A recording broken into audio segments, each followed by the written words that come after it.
When I was growing up, we just had these huge speakers that my parents would just blast like Celine Dion, Barbara Streisand, or the Carpenters, or something like that. But that's kind of how we spent our Sunday afternoons, and walls and walls and walls of CDs and records that they still have. So I've always kind of had like this joy of being my most extroverted, bouncy self when there's music, and I don't think that's ever really left me. I'm Tina Edwards. I'm a DJ, broadcaster, and music journalist. My first experience of live jazz was around spring, summer 2012. It was at Ronnie Scott's Jazz Club.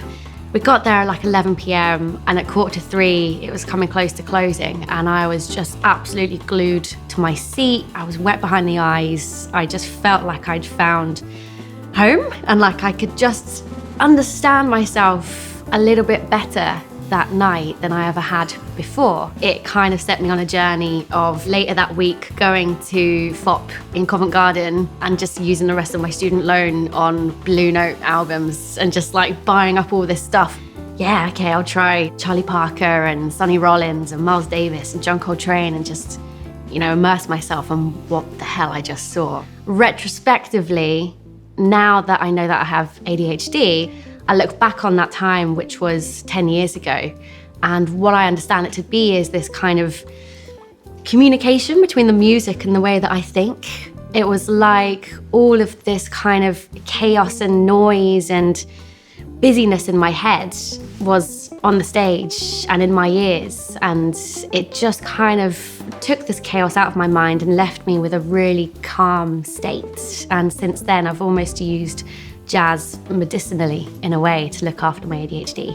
I got really into researching the connections between jazz and ADHD because it just felt like there was a connection there. And maybe it's just holistic, but I got really deep into researching, reading all these kinds of neural health books, books that talk about jazz but with a slightly scientific sort of edge, doctoral kind of studies where I could absorb as much as I could as a non-medical professional. I listen to jazz as a fan because I love the music, but something it really does for me is helps me to concentrate. It helps me to get into a zone. So if I'm writing something, if I'm researching, or doing something that just is hard to sort of focus on, if I put on some kind of more like demanding music, it just kind of balances me out. It helps me focus. I think the reason that jazz and quite demanding jazz helps me to concentrate is to do with dopamine receptors. ADHD brains have a kind of different brain architecture in a sense. So it's not wrong by any means, it's just different to a neurotypical brain.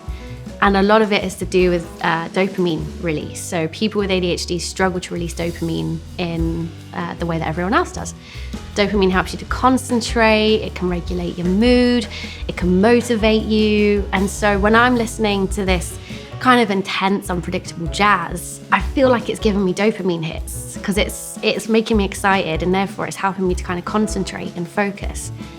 I think the listening experience is really important because if you are passionate about music, if you're a real music fan, you want to hear every detail that was there when it was recorded. I'm a huge fan of just saying to people, keep listening to music. There's this stat that when we get to the age of 33, that's when a lot of people stop finding new music. If that's your impulse, fine, listen to what you know and what you love, but there is so much joy to be found and stimulation to be found from finding new music that makes you buzz.